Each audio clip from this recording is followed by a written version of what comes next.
ओम नमः शिवाय। श्री सद्गुरुनाथ महाराज की जय। परमपूज्य गुरुदेवता श्री कलावती माता की जय। जय राधे कृष्ण जय गोपाल कृष्ण श्री गुरुदेव दत्त। ओम नमः शिवाय। आजचा अनुभव खूप सुंदर भाग्यश्री देसाई म्हणून आहेत, त्या ताईंनी हा अनुभव शेअर केलेला आहे। तर भाग्यश्री ताई म्हणतात, मी आणि माझी बहीण आम्ही दोघी भाग्यश्री आणि दीपश्री ट्विन्स आहोत म्हणतात त्या। आणि लहानपणी खूप सारे लोक आम्हाला फसायचे म्हणतात। ज्यावेळेला सुरुवातीला मी आईंच्या मार्गात आले त्यावेळेला म्हणतात माझी इंजिनिअरिंग कंप्लीट झालेली होती आणि मी जॉब करत होते पुण्यामध्ये एका कंपनीमध्ये म्हणतात। आणि तर त्यावेळेला मी आईंच्या मार्गामध्ये आले। सुरुवातीपासून असं होतं म्हणतात की भाग्यश्री ताई म्हणजे ज्यांनी अनुभव शेअर केला आहे त्या आणि दीपश्री ताई ह्या ट्विन्स असल्यामुळं त्या म्हणतात की काही फरक नव्हता आमच्या जन्माच्या वेळांमध्ये, थोडासा 1, 2, 3 सेकंदाचा वगैरे असं काहीतरी फरक। पण म्हणतात नशीब खूप वेगळी। आपण म्हणतोय की एका दिवशी एका वेळेला, पण तसं नाही आहे म्हणतात। खूप नशीब वेगळी होती आमची म्हणतात। आणि कायम माझं नाव भाग्यश्री, पण कायम नशीब भाग्य कायम उजळलेलं असायचं, ते दीपश्रीचं उजळलेलं असायचं। प्रत्येक गोष्ट असं काही नाही माझं खूप खराब होतं असं नाही म्हणतात। का तर आई वडील आम्हाला दोघींनाही सेमच होते, त्यामुळं दोघींना सेम, पण नशिबातल्या काही काही गोष्टी ज्या असतात त्या सेम नाहीत हे करता येत म्हटलं। कधीही आम्ही दोघीजण गेलो बाहेर काही फिरायला वगैरे काही आणायला गेलो तर तिला पटकन कुठलीही गोष्ट लगेच मिळायची म्हणतात। आणि ड्रेस वगैरे आमच्या म्हणजे आम्हाला दोघींना सेम वगैरे एका पॅटर्नचे वगैरे घेतले जायचे, पण कलर वेगवेगळे असायचे। तर कलर वेगवेगळे असायचे तर तिला कायम मनासारखा पटकन कलर मिळायचा, पण माझ्या आवडीचा कलरच कधी मिळायचा नाही म्हणतात। तिला काही साधं क्लिप वगैरे जरी साधी घेतली ना तरी ती तिच्या मनासारखी पटकन मिळायची, पण मला ना मनासारखं कधी मिळायचं नाही। हे लहानपणापासून मी ऑब्झर्व करत आले। शाळेमध्ये सुद्धा तसंच म्हणतात। शाळेमध्ये आम्ही दोघी पण हुशार होतो, पण दीपश्रीला कायम 1-2% माझ्यापेक्षा जास्तच असणार म्हणतात। मी कितीही प्रयत्न करू दे, आम्ही दोघी एकत्र अभ्यास करायला बसायचो, तेवढाच काळ अभ्यास करायचो। खूप चांगलं माझं पण अक्षर तिचं पण अक्षर, पाठांतर पण खूप चांगलं दोघींचं, पण तरीसुद्धा म्हणतात तिला कायम 1-2-3% का असेना पण ती पुढंच असणार। मी कितीही प्रयत्न केला तरी प्रत्येक वेळेला मी मागं असायची म्हणतात। तर ह्या गोष्टी कुठंतरी मला, आणि ते ट्विन्स असल्यामुळं का नाही जेलसी व्हायची म्हणतात त्या गोष्टींमध्ये एकाच वर्गात। आणि कुठलीही गोष्ट ना तिला म्हणजे आईवडील एक दुसरेपणा न करता तिला आपसुकच काहीतरी चांगलं एकदम पटकन मिळायचं म्हणतात। ह्या गोष्टी लहानपणापासून होत होत्या म्हटल्या। हां सॉरी, मध्येच हटवलं आत्ता। आज अक्षय तृतीया आहे, तर आत्ता आठवलं। अक्षय तृतीया आहे, अक्षय तृतीयाच्या खूप साऱ्या शुभेच्छा।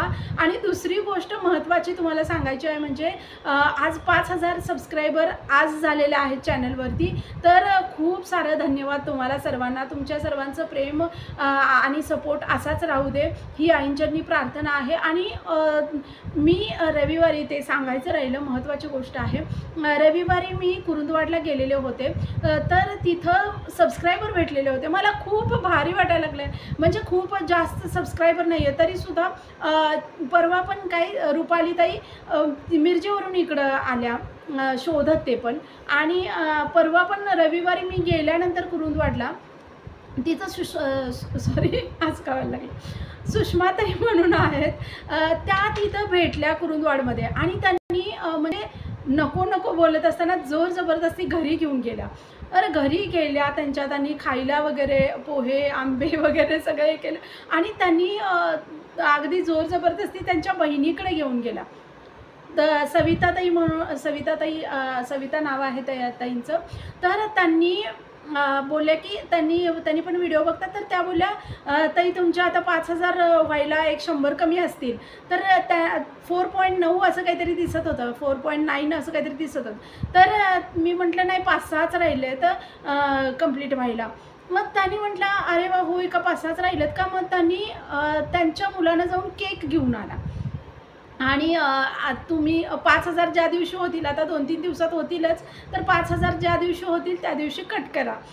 असं बोलले तर मला खूप भारी पण वाटलं आणि मला कसं तरी पण वाटतंय की ह्या सगळ्या गोष्टींची गरज नाही आहे. तुमचं प्रेम आहे, तुम्ही चॅनलला सपोर्ट करताय, आईंच्या जास्त आपण मार्गात येतोय. सगळ्यात महत्त्वाची गोष्ट ह्याच गोष्टी खूप महत्त्वाच्या आहेत. ह्या गोष्टींची गरज नाही. पण मला खूप छान वाटलं आणि थँक्यू सुषमाताई आणि थँक्यू सविताताई. तर अनुभवाकडे येते आणि आज संध्याकाळी केक कट करेन. तो केक पण दाखवेन आणि तो केक कट करेन आणि असं काहीच म्हणजे आईंना वाटत असेल की मी तर ठरवलेलं की 50 के ज्या वेळेला होतील त्यावेळेला असं केक वगैरे हे करायचं. तर ते आईंना वाटत असेल नाही 5 झाल्यानंतरच कर, तर ते आईंनी अशी जुळवणी करून आणली आणि संध्याकाळी मी हे करेन आणि त्यावेळेला व्हिडिओ करेन मी. तर अनुभवाकडे येते. मी कुठं काय सांगत होते, हां, तर भाग्यश्रीताई म्हणत होत्या की असं आमच्या दोघींचं प्रत्येक वेळेला असं व्हायचं की म्हणजे ती माझ्या प्रत्येक गोष्टीत प्रत्येक वेळेला ती माझ्या पुढं असायची कुठल्याही गोष्टीत आणि तिला सगळ्या गोष्टी चांगल्या मिळायच्या माझ्यापेक्षा. तर ह्या गोष्टीचं कुठंतरी जेलसी पण होती. लहानपणी जेलसी पण वाटायची, मोठ्यापणीसुद्धा तशाच गोष्टी घडल्या म्हणतात. अगदी इंजिनिअरिंगपर्यंत तसंच झालं म्हणतात. आणि त्याच्यानंतर इंजिनिअरिंग झाल्यानंतर आम्ही वर्ध्यामधून वर्ध्यामधून पुण्याला शिफ्ट झालो म्हणलं. तर जॉब वगैरे आम्ही तिथं करायचं असं ठरवलं. पण तोपर्यंत स्थळ आलं आणि दीपश्रीचंच लग्न आधी झालं म्हणलं. खूप चांगलं मिळालं तिला आणि त्याच्यानंतर म्हणलं मग मी जॉब करायचं ठरवलं. मी जॉब करायला लागले. पण असं होतं म्हणलं 4 वर्ष गेली पण माझं लग्नच जुळून येत नव्हतं. काय असेल माहिती नाही म्हणतात. एका वेळेला जन्माला आलेलो आम्ही, पण आमचं भाग्य किती वेगळं होतं म्हणतात. अजूनही आहे. पण आई ज्यावेळेला माझ्या मी ज्यावेळेला असं का व्हायला लागलं, मी ज्यावेळेला आईंच्या मार्गात आले तर त्यावेळेला सगळ्या गोष्टी पालटल्या म्हणतात. आणि मग असं वाटायला लागलं की इतके वर्ष आई का नाही भेटल्या. 4 वर्षाचा जो काळ होता, जो लग्न ठरत नव्हतं माझं, खरं तर त्याच गोष्टीसाठी मी आईच्या मार्गात आले म्हणतात. त्या 4 वर्षाच्या काळात इतकं सारं म्हणजे 1-2 वर्षानंच लग्न ठरेना म्हटल्यानंतर 1-2 वर्षानंच, का तर पुण्यात मला राहायला आल्यापासून आईंचं माहितीच होतं. आणि म्हणजे माझी एक फ्रेंड आहे म्हणल्या की जी माझ्यासोबत होती, म्हणजे आधी पण होती वर्ध्यामध्ये. पण आम्ही हे व्हायच्या आधी, तिथून यायच्या आधीच एक 8-10 वर्ष आधी त्यांनी पुण्याला आलेले होते आणि नंतर आम्ही आलो. आणि पुण्यात आल्यानंतर ती मला परत भेटली म्हणल्या. ती पण आईंच्या मार्गातली निघाली आणि त्यामुळं मला खूप आईंचा सहवास इंजिनिअरिंगनंतर खूप म्हणजे चांगल्या रीतीनं मिळाला.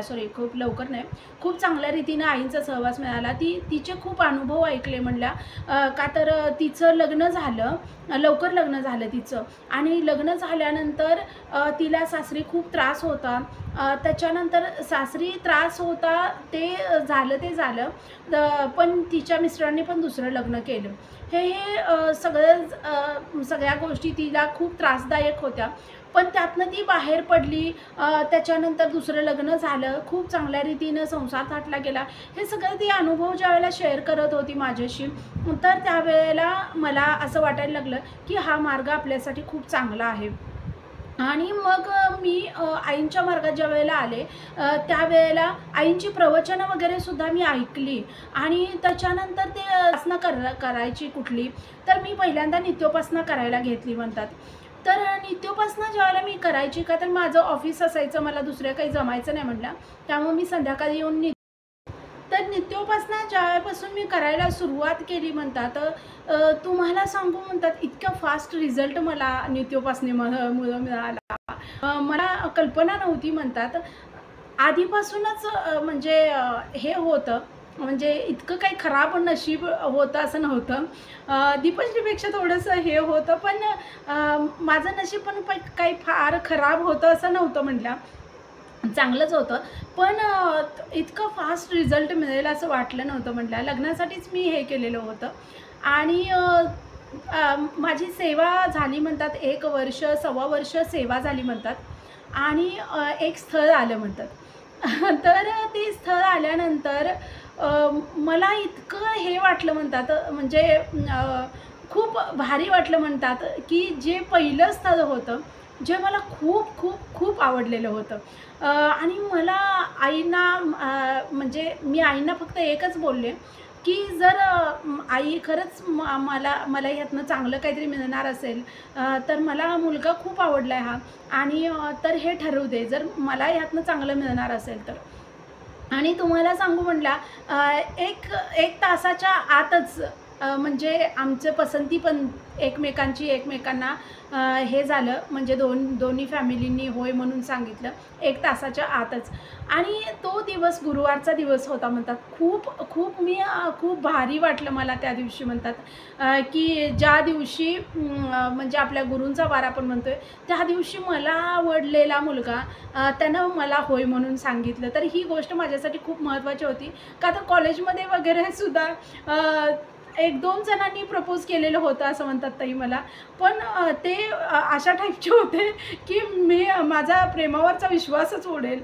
अशा टाईपची मुलांनी मला प्रपोज केलेलं होतं. चांगले कोणच भेटली नाहीत म्हणतात त्यावेळेला. असं वाटायचं की एखाद्या चांगल्या मुलानं कॉलेज लाईफमध्ये सुद्धा प्रपोज करावं. तर त्यावेळेला काही तसंच घडलं नाही. पण मला असं वाटलं नव्हतं की मला खरंच आवडेल, असा कोणतरी मला पसंत करेल. तर अरेंज मॅरेज का असेना, पण अशा पद्धतीनं खूप चांगल्या रीतीनं मला मुलगा हे झाला म्हणला, भेटला. आणि ज्यावेळेला म्हणजे सव्वा वर्षच झालं असेल म्हणतात माझ्या सेवेला, जास्त काही झालंच नव्हतं, दीड तर नव्हतंच झालेलं म्हणतात. आणि त्यावेळेला असं झालं म्हणतात, की माझे मिस्टर पण इंजिनियर, मी पण इंजिनियर. आणि त्यावेळेला असं झालं म्हणतात, की आम्ही ज्यावेळेला पहिल्यांदा म्हणजे बाहेर एकदा भेटूया म्हणून आई-वडिलांना सांगून आम्ही भेटायचं ठरवलं म्हणतात. आणि त्यावेळेला मी पहिल्यांदा ज्यावेळेला भेटायला गेले, त्यावेळेला मी सांगितलं, की मी असं-असं आईंचं करते आणि मी गेली वर्ष, सव्वा वर्ष झालं मी करायला लागले आणि त्या कृपेनं मला असं वाटतं, की आपलं लग्न ठरलं आहे. तर माझे मिस्टर हसले म्हणतात. त्यांना काही विश्वास नव्हता त्या गोष्टीवर. ते हसले, "होय का? बरं चालेल की कशाच्या तर रूपानं आज झालं एकत्र आलो आहे तर ठीक आहे. असंच कृपा राहू दे तुमच्या आईंची," असं सांगा आईंना. तर त्यावेळेपासून माझे मिस्टर मला आहो-जाहो बोलवतात. ते आजही इंजिनिअरिंग झालेलं असून माझे मिस्टर त्यांच्या घरातच तसं वातावरण आहे म्हणतात. माझ्या सासूबाईंना माझे सासरे आजही आहो-जाहो बोलवतात म्हणतात. त्यांच्या घरातच आहे. त्यांचा मोठा भाऊसुद्धा जे माझी जाऊ आहे तिला आहो-जाहो बोलवतात म्हणतात. तर त्यामुळं माझे मिस्टर मला पहिल्यांदा खूप कसं तरी वाटायचं, तुम्ही मला आहो-जाहो का बोलत आहे? अरे-तुरे बोला. तर नाही, आमच्या घरात तशी पद्धतच आहे की आहो-जाहो बोलवायचं. तर ते आजपर्यंत म्हणतात मला आहो-जाहोच बोलवतात. आणि मी हे ज्यावेळेला माझ्या आईला बोलले, की "अगं, पूर्ण रस्ताभर तो मला आहो-जाहो बोलवत होता." तर त्यावेळेला आई म्हटली, "बघा, नाहीतर आमची लोकं." तर साधं नावसुद्धा नीट घेत नाहीत. मग हे अशा पद्धतीनं एखादी व्यक्ती मला भेटली, की ज्यांच्या घरात एक लेडीजना आहो-जाहो बोलवायची पद्धत आहे, तर त्या घरात खरंच लेडीजचा रिस्पेक्ट करत असतील, ही गोष्ट म्हणजे क्लिअर होती. आणि त्यामुळं ज्यावेळेला मी घरी यायला लागले, त्यावेळेला मला खूप आनंद झाला. कधी एकदा जाईन आणि आईंच्या पाया पडेन असं झालेलं होतं. पण ते तसं झालं नाही, उलटं झालं. मी आले आणि आईला आधी सांगितलं ही गोष्ट आणि नंतर आईंच्या पाया पडायला गेले. तर त्या म्हणतात, ज्यावेळेला मी त्या दिवशी आईंच्या पाया पडले, माझ्या डोळ्यातून आपसूक धारा लागल्या, की आई आणि मला वाटते हा मुलगा खरंच माझ्यासाठी खूप योग्य आहे आणि म्हणूनच तुम्ही मला आवडलं पण आणि तुम्ही लगेच ती गोष्ट घडवून आणली. आणि तुम्हाला सांगू म्हणतात 2 महिने होते आमच्या लग्न होण्यासाठी. तर त्या 2 महिन्याच्या काळामध्ये मला असं सारखं राहून वाटत होतं. माझे मिस्टर हसलेत ना, पण मला त्यांना आईंच्या मार्गात आणायचं आहे आणि लग्नाच्या आधीच जर ते आईंच्या मार्गात आले तर किती चांगलं होईल, असं सारखं मला वाटत होतं. मी 1-2 वेळा आईंच्या पुढं बोलून दाखवलं, पण मी सारखं मागं नाही लागले. मी म्हटलं, म्हणजे आईने एवढी आपली मोठी इच्छा पूर्ण केल्या. ह्या पण गोष्टीसाठी सारखं आईंच्या मागं काय लागायचं आहे, असं मी हे केलं. पण इच्छा खूप होती म्हटलं. अ, आम्ही भेटल्यानंतर लग्न 2 महिन्यानंतर होतं आणि 3 आठवडे झाले म्हणतात आम्ही भेटून. 3 आठवडे झाल्यानंतर ते माझ्या घरी परत एकदा आले होते म्हणतात. म्हणजे असंच भेटण्यासाठी. आधीमध्ये उगीचच जवळच असल्यामुळं ते यायला लागलेले होते म्हणतात आणि ते आले म्हणतात. घरी ज्यावेळेला आले तर त्यावेळेला जावयाचा करायचा तसा पाहुणचार आई-वडिलांनी केला आणि ते म्हटले, "थोडंसं बाहेर आम्ही जाऊन येऊ का?" तर ठीक आहे म्हटले आणि बाहेर आम्ही गेलो. माझी पर्स घरी राहिली. म्हणजे ते गडबडीत का नाही मी बोलत तशीच बाहेर पडले आणि पर्समध्येच मोबाईल वगैरे माझं सगळं त्यातच होतं आणि मी पैसे पण काही घेऊन गेले नव्हते, काहीच नाही. असंच मी गेलेले होते. सगळ्यात महत्त्वाची गोष्ट म्हणजे मोबाईल पण घरी राहिलेला होता म्हटलं आणि ज्यावेळेला आम्ही बाहेर पडलो तर मला राहून असं वाटत होतं की आईंचा काहीतरी विषय काढावा का? म्हणजे का सारखं मी फोनवर सुद्धा म्हणजे फोन यायचा त्यांचा रोजच यायला लागलेला होता तसं लग्न ठरल्यापासून. तर ते असं वाटायचं म्हटलं की मी फोनवर पण सारखं आईंचं काहीतरी विषय काढायला बघायचे. का तर मला असं वाटत होतं राहून की आईंच्या मार्गात त्यांनी लग्नाच्या आधीच यावं. असं सारखं वाटत होतं. तेव्हा मी उगीच काहीतरी आईंचं सांगायचं आहे, हा अनुभव काहीतरी सांगायचा, तो अनुभव काहीतरी सांगायचा, असं त्याच्यासाठी मी हे करत होते. आणि माझी जी फ्रेंड होती तिचे पण अनुभव मला त्यांना सांगायचे होते. तर मी ते झालंच नव्हतं म्हणल्या फोनवर कधी असं बोलणंच तिचा विषय वगैरे असं निघेनाच झालेला म्हणल्या. त्याच्यानंतर मी म्हटलं तुमच्या भेटायला ज्यावेळेला आम्ही ज्यावेळेला फिरायला गेलो त्यावेळेला मी म्हटलं तुमच्या घरी कुठल्या देवांचं वगैरे करतात किंवा काय? तर घरी काय गणपतीचंच करतात, बाकी काही नाही. बाकी हे आपली पूजा वगैरे जे असेल ते तेवढंच करतात. तर मी म्हटलं, "आईंचं केलेलं चालेल का तुमच्या घरी?" तर हां, तसं त्याचं काय प्रॉब्लेम आहे, आईंचं करायला काही प्रॉब्लेम नाही आहे वगैरे त्यांनी सगळं बोलले म्हटलं आणि मी म्हटलं, "मला ना फार वाटत होतं की तुम्ही पण आईंच्या मार्गात यावं." तर ते हसले आणि म्हटले, "हे तसलं काय आपल्याला जमणार नाही हां. ते तू कर, आम्ही काय तुला ना म्हणणार नाही. तू कर निवांत. पण ते तशी काही माझ्याकडून अपेक्षा करू नकोस बरं का तू. मी आधीच तुला क्लिअर सांगतो." तर मला फार कसं तरी वाटायला लागलं की अरे काय आहे? आणि मग मी म्हटलं माझा मोबाईल पण घरी आज विसरला आहे तर घरी लवकर गेलं पाहिजे आणि आई वगैरे वाट बघत असेल म्हटलं. तर ते म्हटले चालतंय आपण आता थोडं निघूया असं बोलले म्हणले आणि स आम्ही एक 2 किलोमीटर पुढं आलो असेल आणि बरोबर असं झालं की म्हणजे त्यांची बॅग पण होती सोबत त्यांच्या. का तर ते ह्याच्यावरूनच आलेले होते. मी जसं लग्न ठरलं तसं रिझाईन केलेलं होतं. का तर त्यांना विचारूनच मी हे केलं. जॉब ठरला सॉरी लग्न जसं ठरलं आहे 2 महिन्यावरती तर ते मी जॉब रिझाईन केलेलं होतं मी तिथं. नंतर जर घरचे पण म्हटले, त्यांनी पण म्हटले, की "काही गरज नाही आहे जॉब वगैरे करायची. तुला जर आवड असेल तर कर." मला काही तितकी आवड नव्हती, पण माझं लग्न ठरत नव्हतं. काय करणार आहे घरी बसून म्हणून मी आपलं जॉब करत होते. तर त्यांनी म्हटलं, "करणार असलीस तर कर ना, नसलीस तरी पण." मग मी म्हटलं, "जाऊ दे." आई पण म्हटली, "आता लग्नाला 2 महिने आहेत, त्यांना जाऊ दे, सोडून दे." आणि मग मी ते रिझाईन केलेलं होतं म्हटलं आणि ते येताना ऑफिसवरूनच आलेले होते म्हटलं आणि त्यांची बॅग होती सोबत म्हटलं आणि आम्ही एका ठिकाणी खायला थांबलेलो होतो म्हटलं आणि त्या ठिकाणीच ती बॅग राहिली म्हटलं आणि त्या म्हणजे कधीच ते असं करत नाहीत म्हटलं. ते म्हटले, "मी कधीही असं केलेलं नाही," की त्या बॅगमध्ये त्यांनी मोबाईल ठेवलेला होता आणि असं काहीच गरज नव्हती की ती बॅग गाडीतून काढून घेऊन हे करावं. पण कसं काय त्यांच्या हातून ती बॅग बोलत ते बाहेर म्हणजे आम्ही रेस्टॉरंटमध्ये गेलो तिथं ते कसं काय घेऊन आले आणि ती बॅग तिथंच कशी काय राहिली कळलंच नाही. आणि आम्ही 1 किलोमीटर पुढं आलो म्हणला, किलोमीटर 2 किलोमीटर आणि मग त्यांच्या लक्षात आलं, अरे बॅग तिथंच राहिलं. माझा पण मोबाईल नाही आहे. ह्यांचा मोबाईल त्या बॅगमध्ये आणि बॅगमध्ये महत्त्वाचंच सगळ्या गोष्टी आणि मग इतकं घाबरले ते पण. आणि गाडी रिटर्न घेतली. जोपर्यंत मी तिथं जाते तोपर्यंत मी आई बॅग तिथंच असू दे, आई बॅग तिथंच असू दे आणि ओम नमः शिवाय, ओम नमः शिवाय. आणि ते ना सारखं गाडी चालवत चालवत माझ्याकडे बघत होते. म्हणजे त्यांना इरिटेट व्हायला लागलेलं होतं, की मी आधी माझं बॅग तिथं राहिले, मी टेन्शनमध्ये. का तर त्यांचं वॉलेट वगैरे पण त्यात होतं, पैसे होते त्याच्यात.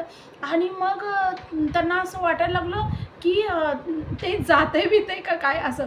आणि त्यात मी म्हणजे अगदी हळू पण नाही, मनातल्या मनात पण नाही, ओम नमः शिवाय, ओम नमः असं मोठमोठ्यानं मी म्हणाले. आणि मधनंच आई बॅग तिथंच असू दे बरं का, आई बॅग तिथंच असू दे बरं का. आणि म्हणजे त्यांना अगदी ते त्रासदायक वाटायला लागलं. ते चालवत चालवत 2-3 वेळा माझ्याकडे असं बघत होते. आणि मला पण ते बघणं जाणवलं, की हे बघणं कुठंतरी वेगळं आहे, म्हणजे चांगलं नाही आहे हे बघणं. तर तरीसुद्धा मी माझ्याच ह्याच्यामध्ये, की असं नाही, मी थांबवलंच नाही, तरी पण मी ओम नमः शिवाय म्हणतच होते. तर तिथं गेलं आणि त्यांना असं पूर्ण वाटत होतं, की एवढ्या ह्याच्यातला तो भाग आहे, की कोणीतरी तर उचलणार आहे. हे त्यांना म्हणजे त्यांनी कन्फर्म होते, की बॅग कोणीतरी आता ते उचलणार आहे.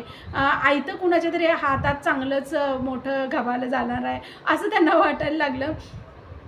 पण तुम्हाला काय सांगू म्हटलं, आम्ही इतक्या गडबडीने तिथं उतरलो. आणि मी उतरल्यावर सुद्धा तिथं आतपर्यंत जाईपर्यंत तेच. आणि ते म्हणजे अगदी पायऱ्या तिथनं चढताना सुद्धा "बास ना आता" असं केले आणि रागाने ते पुढे गेले. आणि त्यांना असं वाटलं, की नसणार आहे बॅग, पण तरीसुद्धा बघायचं. पण तिथं बॅग होती म्हटलं. तिथंच होती ती बॅग. आणि इतकं म्हणजे गर्दी होती तिथं. सगळी लोकं येत जात होती. आणि तिथं बसलं कसं नाही कोण, आश्चर्य वाटण्यासारखी गोष्ट. आणि माझ्या डोळ्यात अक्षरशः धारा लागल्या बॅग बघितल्यानंतर. आणि ते पण माझ्याकडे बघायला लागले. आणि म्हटले, मला असं वाटलेलं 99% असं वाटलेलं, की बॅग गेली. आणि मी म्हटलं, आईंची कृपा आहे हो ही. तर तुम्हाला सांगू, त्यावेळेला ते हसले पहिल्यांदा खरं. पण इतके ते चिडले होते, की ज्यावेळेला मी ते नामस्मरण करत होते. आणि मी गाडीत बसल्यानंतर त्यांनी सगळं खोलून बघितलं, की म्हणजे मोबाईल वगैरे आहे का, पैसे वगैरे सगळं आहे का, सगळं त्यांनी बघितलं. सगळं होतं. का तर सगळ्या महत्त्वाच्या गोष्टी आपल्या वॉलेटमध्येच असतात. आणि ते कसं काय म्हणतात, मी कधीच असं नाही करत ते. कधीसुद्धा मी असं करत नाही म्हणतात. तर ते कसं काय माझ्याकडनं असं झालं म्हणतात. आणि ते घेऊन जायची गरज पण नव्हती. आणि ते गाडीत ठेवायलाच पाहिजे होतं. तर ते झालं म्हणतात. आणि ज्यावेळेला मग यायला लागलं, का तर ही गोष्ट आईंनी घडवून आणली का काय असं वाटलं म्हणलं. आणि मग आम्ही घरी आलो. आणि मी म्हटलं, बघा आईंनी कृपा केली. तर ते हसले, तरी पण त्यांना काही वाटलं नाही.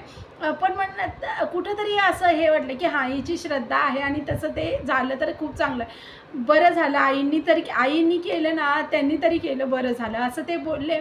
आणि मला ते सोडले आणि केले म्हणले. त्या दिवशी म्हणजे मला पूर्ण रात्र ही गोष्ट सारखी असं म्हणजे झोप लागत नव्हती.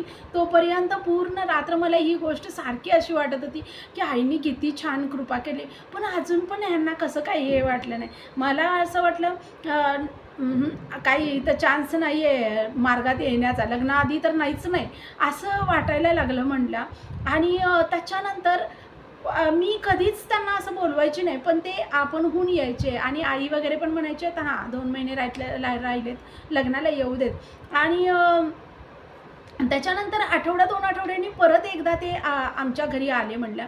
आणि त्यावेळेला म्हणजे आमचा फोन सारखा असायचाच. पण त्यांनी काही फोनवर सांगितलेलं नव्हतं, की मी आज येणार आहे. अचानक यायचं असं ठरवून त्यांनी यायचं असं ठरवलेलं होतं. आणि मी आणि आई बरोबर त्यावेळी मार्केटला गेलेलो म्हणलं.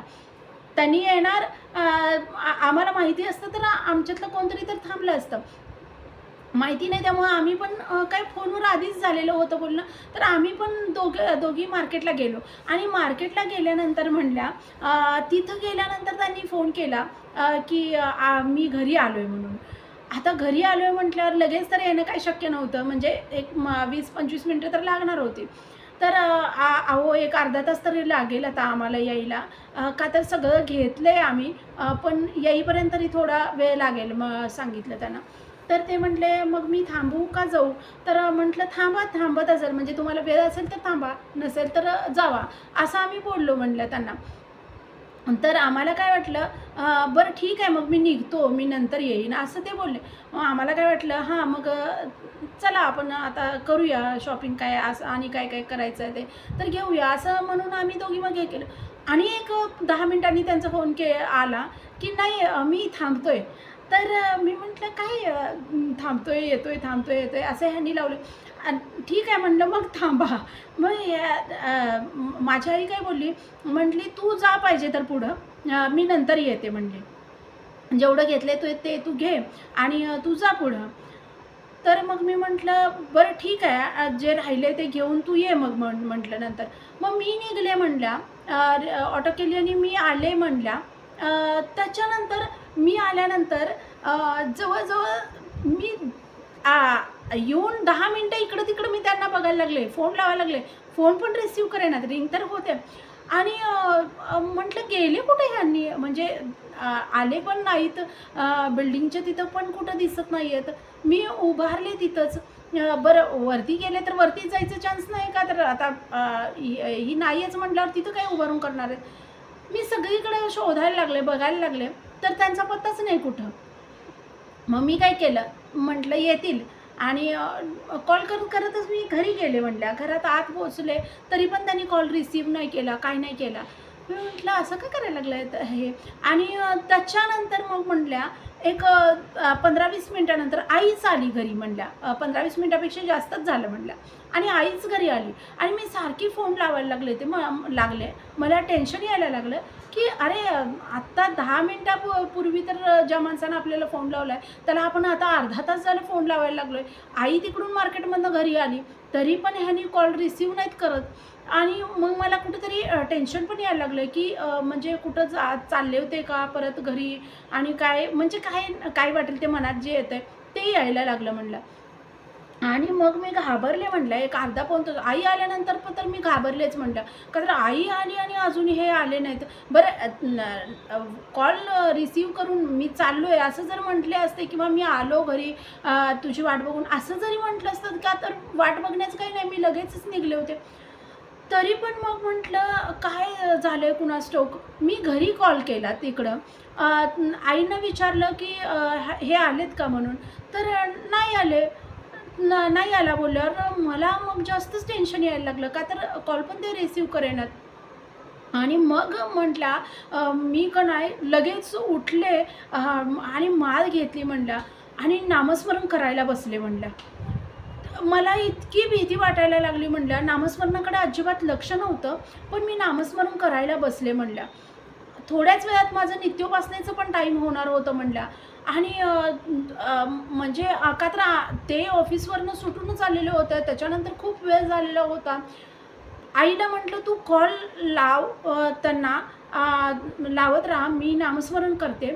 तू कॉल लावत राहा आणि अधूनमधून 1-2 वेळा तिकडं पण घरी पण कर, की तिकडं वगैरे गेलेत का?" तर आई बोलली, "ठीक आहे, आणि तू काही टेन्शन घेऊ नको." आणि मी नामस्मरण करायला बसले म्हटलं. आणि तुम्हाला सांगू त्या दिवशी म्हणजे मला असं अस्वस्थ वाटायला लागलं. मी म्हटलं, की काहीतरी वाईट घडणार आहे काय? असं उगीच माझ्या मनात यायला लागलं म्हटलं.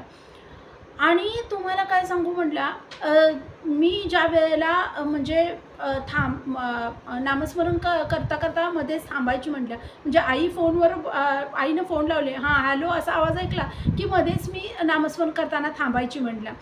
ते नामस्मरण करताना थांबले. आई काय बोलते हे ऐकण्यासाठी मी थांबायची. हां, नाही आले का अजून? तर असं म्हटलं, की परत नामस्मरण चालू चालू आणि खूप टेन्शन यायला लागलं म्हटलं. आणि त्या दिवशी माझी नित्योपासना संपली. जेवले नाही म्हणल्या, बाबा पण आल्यावर जेवले नाहीत. त्यांच्या पण घरातले शोधायला लागले. कुठं गेलाय? कॉल पण रिसीव्ह करेना झालाय. आणि तुम्हाला सांगू म्हटल्या 11 वाजता रात्री त्यांनी कॉल रिसीव्ह केला. आणि त्या वेळेपर्यंत मी अगदी नामस्मरण करत होते म्हणल्या. फक्त नामस्मरण करत होते. म्हणजे एवढं मी टेन्शनमध्ये आलेले होते म्हटल्या. आणि म्हणजे विचारलं त्या ज्यावेळेला कॉल केल्यावर म्हटलं, अहो काय झालं नक्की, काय म्हणजे कुठं आहे तुम्ही वगैरे ते. तर त्यांच्या आईला त्यांनी आधी नाही कॉल केला, आधी मलाच कॉल केला म्हटलं, आणि कुठं आहे वगैरे असं सांगितल्यावर, नाही अगं छोटासा ॲक्सिडेंट झालेला होता, माझ्या पायाखालची जमीन सरकल्यासारखी झाली म्हटल्या. आणि मला असं वाटायला लागलं की मग केवढं लागलं आहे, काय लागलं आहे, म्हणजे काय झालं आहे नेमकं, काहीसुद्धा कळायला मार्ग नाही. आणि बाबा एकदम घाबरले आणि बाबा म्हटले, मी जातो, कुठं आहे वगैरे सांगा, घरी काही कळवू नका. तर बाबा म्हटले, अशा गोष्टी तुम्ही इतक्या वेळानं आधीच घरचे सगळे शोधायला लागले, तर टेन्शन घेतात आणि तुम्ही असं कसं म्हणताय की घरी सांगू नका. बाबांनी लगेच कॉल लावला आणि म्हटलं, काय नाही, छोटासा ॲक्सिडेंट. बाबांनाच माहिती नव्हतं की काय झालं नेमकं, पण त्यांनी सांगितलं की छोटासा ॲक्सिडेंट झाला आहे. आणि तुम्हाला सांगू म्हटलं, ऑफिसमधल्या मुलाला त्यांनी फोन केला आणि त्याच्या घरी गेले. सगळं हे ते केल्यानंतर आणि खूप जास्त म्हणजे पायाला पूर्ण म्हणजे जास्त लागलेलं होतं. त्याच्यानंतर इकडं कपाळाला वगैरे पण खूप जास्त, थोडंसं कमी डोळ्याच गेला असता, तिथं पण खूप जास्त लागलेलं होतं ते. आणि त्यांनी सगळं हे करून घरी त्याला घेऊन गेलेलं होतं, त्या मित्र घरी घेऊन त्यांना घेऊन गेलेला होता. त्यांना पण त्यांनी फोन लावून देईना झालेले. ते ॲक्सिडेंट असा झाला होता की त्यांना लागलं आणि समोरचा माणूस गेला. ते इतकं त्यांच्या मनाला लागलं की आपण तिथनं राहिलोय, आपल्यासमोर एक माणूस गेलाय का, म्हणजे अशा पद्धतीने तो ॲक्सिडेंट झालेला. 3 गाड्या एकत्र हे झालेल्या होत्या म्हणल्या. आणि ज्याची चुकी होती ना, तोच माणूस म्हणजे तिथं डायरेक्ट तो गेलेलाच होता म्हणल्या. आणि ते त्यांनी बघितलं आणि हे दोघं जण पडलेले होते म्हणल्या. ते अशा पद्धतीने, आणि त्यांनी ते समोर बघितलं ना, तर त्यामुळं त्यांना ते खूप जास्त घाबरल्यासारखं झालं एकदम.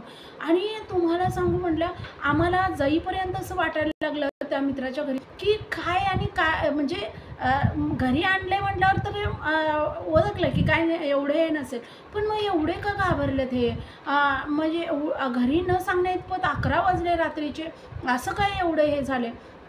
आणि मग ते सांगितल्यानंतर तो व्यक्ती समोर एक्सपायर झाला वगैरे हे सांगितल्यानंतर मग असं वाटलं, हां, म्हणून ह्यांना थोडंसं मानसिक म्हणजे ते त्यांना असं वाटत होतं की मी आजची रात्र तुझ्याकडेच राहतो. मी घरी गेलो तर मला ना उगीच असं घाबरल्यासारखं व्हायला लागलं आहे, असं कुठंतरी मन असं अस्वस्थ झाल्यासारखं व्हायला लागलं आहे, म्हणून मला घरी नाही जायचं, घरचे घाबरतील. तर ते बोलत होते, मी तुझ्याकडे आलो आहे आणि आम्ही इथं आज रात्री इथंच राहणार आहे, आम्ही काहीतरी पार्टी करणार आहे वगैरे असं काहीतरी सांगूया. पण मित्रानं त्यांच्या खरं सांगायला लावलं. आणि त्यावेळेला मग सगळ्यांना कळल्यानंतर तुम्हाला सांगू म्हटल्या, मी आल्यावर मी म्हटलं, मी किती वेळ 11 वाजेपर्यंत म्हटलं आम्ही जेवलो नाही, काही नाही, आम्ही नामस्मरण करत बसलेले, तुम्हाला जरा तरी समजायला पाहिजे होतं. तर त्यावेळेला आपसूक त्यांच्या तोंडातून गेलं, तू एवढं तुझ्या आईंचं करतेस तर मला कसं काय त्यांनी काय होऊ देतील, तुझ्यासाठी तर त्यांनी माझं संरक्षण करणारच, असं बोलल्या ते बोलले म्हणल्या. आणि मला खूप आतून हे झालं की आईंबद्दल निदान असं तरी त्यांनी बोलले, आणि मला खूप छान वाटलं म्हणल्या. आणि नंतर घरी आल्यानंतर त्यांना म्हणजे तिकडं घरी नेऊन सोडलं बाबांनी. आम्ही घरी आलो, रात्री आम्ही 12:30 वाजता त्या दिवशी जेवलो म्हणल्या. पूर्ण रात्र मी झोपले नाही म्हणल्या. पहाटे 3:30 वाजले तरी मला झोप लागली नाही म्हणल्या. आणि 3:30 वाजता असं वाटायला लागलं मला की त्यांना फोन करावा. आपण म्हटलं आता झोप लागली असेल त्यांना आणि म्हणावं की तुम्ही खरंच म्हणजे एक गोष्ट फक्त माझ्यासाठी तेवढी करा, लग्नात मला दागिने कमी घाला, पण आईंच्या मार्गात या, असं म्हणावं काय, असं मला वाटायला लागलं होतं म्हटलं. त्या दिवशी पूर्ण रात्र असं वाटायला लागलं होतं म्हटलं. पहाटे तरी 3-3:30च्या दरम्यान तर फार असं वाटायला लागलं की म्हणावं मी त्यांना असं. खूप माझी इच्छा होती म्हटलं, खूप म्हणजे खूप इच्छा होती की माझ्या नवऱ्यानं यावं मार्गामध्ये. आणि तुम्हाला सांगू म्हटल्या, दुसऱ्या दिवशी 8:30-9च्या दरम्यान त्यांचाच कॉल आला म्हटल्या, आणि आज काही जाणार नाही आहे मी ऑफिसला वगैरे, आणि येऊ का मी घरी. तर मी म्हटलं, "नको आता घरी घरी काही येऊ नका, रेस्ट घ्या थोडीशी." तर ते म्हटले, नाही, तू म्हणतेस ना सारखं काही आईंचं करा थोडंसं ते, तर तू मला सांग काय करायचं आणि मी करेन." बापरे! तुम्हाला काय सांगू म्हणलं, मी ना एकदम शॉकच झाले. जे मला पाहिजे होतं, मी ज्या गोष्टीचा रात्रभर विचार करत होते, ती गोष्ट त्यांच्या तोंडातून आणण्यासाठी कदाचित हा छोटासा ॲक्सिडेंट आईनी घडवून आणला का काय, असं मला वाटलं म्हणलं. आणि मला खूप आनंद झाला म्हणलं, खूप म्हणजे खूपच जास्त आनंद झाला म्हणलं. आणि मी म्हटलं, "तुम्ही या." म्हणजे ते लागलंय हे विसरले मी म्हणलं. आणि तुम्ही या हे करून आणि दादांना घेऊन या म्हटलं. तर माझे दीर त्यांना घेऊन आले म्हटलं. आणि असं नव्हतं म्हणलं आमच्या घरात काही असं, की काय सारखं आता 2 महिन्यावर तर लग्न आलंयच, कशाला चाललायस सारखं भेटायला वगैरे, असं काही नव्हतं. तिकडं पण नव्हतं, माझ्या इथं पण काहीच नाही, काहीच प्रॉब्लेम नव्हता म्हटलं. आणि त्यांनी आले म्हटल्या त्या दिवशी, सुट्टीच घेतलेली होती. त्या दिवशी ना तुम्हाला सांगू, माझ्याकडं जेवढी पुस्तकं होती, ती सगळी, माझ्याकडे ते एक तेवढं नव्हतं म्हटल्या. आता मला आठवत नाही, पण एकच कुठलं तरी पुस्तक नव्हतं म्हटल्या. पण सगळी पुस्तकं मी त्यांना दाखवली. मी अगदी म्हणजे, ह्यात हे आईंनी असं सांगितलेलं आहे ह्यात. आणि मी ना सगळ्या ह्याला असं, आय-एम-पी आपण हे करतो ना, तसे असं पॉईंट्स असे जे मला खूप चांगले वाटायचे, ते पॉईंट्स असे मी हे करून ठेवलेले होते म्हटल्या, तिथं टिकमार्क वगैरे करून ठेवले. तर हे लाईन वाचा, हे लाईन वाचा, ते वाचा, हे वाचा. काम तर काहीच केलं नाही म्हटलं, मी आईच करायला लागलेली सगळं. आणि मी फक्त पुस्तकातलं दाखवत होते, हे एवढंच पॅरेग्राफ वाचा. का तर जे मला आवडायचं ना, आता मी सगळं तर ह्यांना सगळं कुठं सांगत बसायचं, म्हणून ते मला खूप भारी वाटलं, की मी हे खुणा करून ठेवलं ते किती छान, असं म्हणून मी सगळं त्यांना दाखवायला लागले. आणि खरंच त्यांनी ते आवर्जून, म्हणजे सगळी पुस्तकं ते बघितली वगैरे. आणि आवर्जून ते बोलले, मी ह्यातलं एखादं घेऊन जातो. आणि मला खूप भारी वाटलं.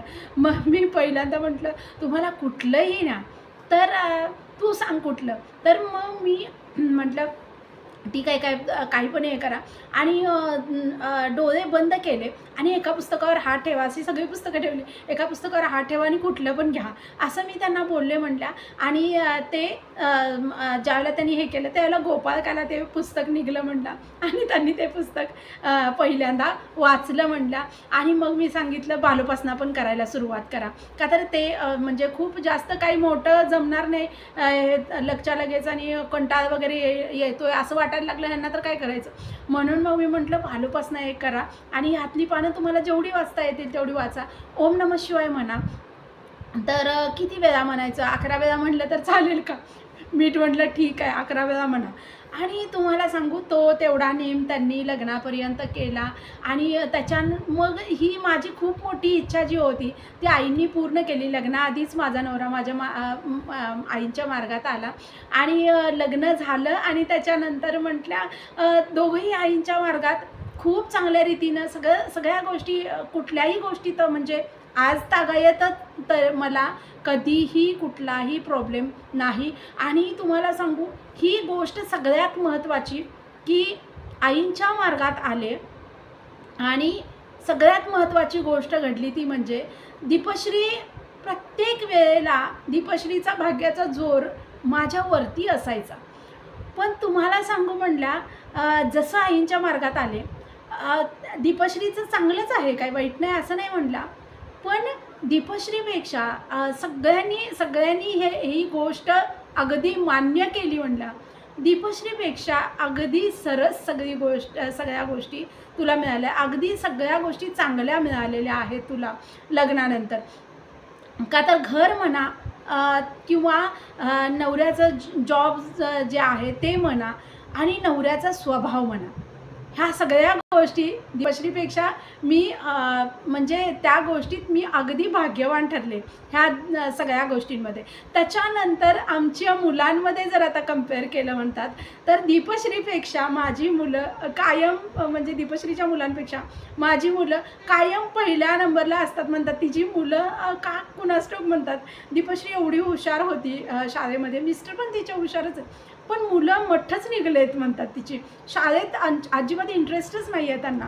आणि ह्या जवळजवळ मला म्हणतात 6 महिने झाले असतील. तर ती मला विचारत होती की ना तू ज्या वेळेपासून आईच्या मार्गात आली आहेस ना, तर माझ्या पुढं चालली आहेस तू सगळ्या गोष्टी. म्हणजे यात कुठे जेलसी असं नाही, पण ती बोलली म्हणतात आणि तर ना मला पण मुलांना आईंच्या मार्गात आणायचं आणि ही गोष्ट मला खूप भारी वाटली म्हणतात. खूप भारी म्हणजे अ, ही त्याच्यानंतर कदाचित आईच्या मार्गात आल्यावर परत तिचं भाग्य माझ्यापेक्षा जास्त उजळेल, तरीसुद्धा काही हरकत नाही आहे म्हणतात. का तर शेवटी ते विधी लिखित किंवा ज्या गोष्टी असतात त्या असतात. पण गुरुमार्गात आल्यानंतर भाग्यसुद्धा बदलतं आहे आणि ते सुद्धा सरस होतं आहे एखाद्यापेक्षा किंवा एखाद्यापेक्षा आपण कधीच पुढं नाही गेलेलो, तर ते आपण जाऊ शकतो आहे. हे मला आईच्या मार्गात आल्यावर मला म्हणजे पटलेलं आहे, की तर त्या म्हणतात आता भाग्यश्रीची मुलं दीपश्रीची मुलांनासुद्धा बालोपासनेची वगैरे. मग तिला पण मी म्हटलेलं आहे त्या मुलांनाच नुसतं लावण्यापेक्षा स्वतःला पण आधी पाहिजे वजन, तर तू पण कर. सगळ्या गोष्टी खूप छान झालेल्या आहेत म्हणतात. खूप दोन्ही फॅमिली माझ्या म्हणजे दीपश्रीच्या सासरकडच्या लोकांपेक्षा माझी सासरकडची लोकंसुद्धा म्हणजे दोघे पण चांगलीच आहेत, दोन्हीकडची पण चांगलीच आहेत. पण तरीसुद्धा माझ्या आईवडिलांना जास्त कोऑपरेट करणारी किंवा माझ्या परिवाराला जास्त समजून घेणारी लोकं माझ्या फॅमिलीत आहेत म्हणतात. आणि हे सगळं आईंच्या कृपेवर आहे. कुठलीही गोष्ट लग्नानंतर माझी अडली नाही म्हणतात. आज तागायत कुठली गोष्ट अडली नाही म्हणतात. तर ह्या सगळ्या गोष्टी आईंच्या कृपेवर होत गेल्या असं ताई म्हणत होत्या. तर असे छान छान अनुभव सगळ्यांना येऊ देत. व्हिडिओ आवडला तर like, share and subscribe. Shri Sadgurunath Maharaj की जय. परमपूज्य गुरुदेवता श्री कलावती माता की जय. जय राधे कृष्ण, जय गोपाल कृष्ण, श्री गुरुदेव दत्त. ओम नमः शिवाय.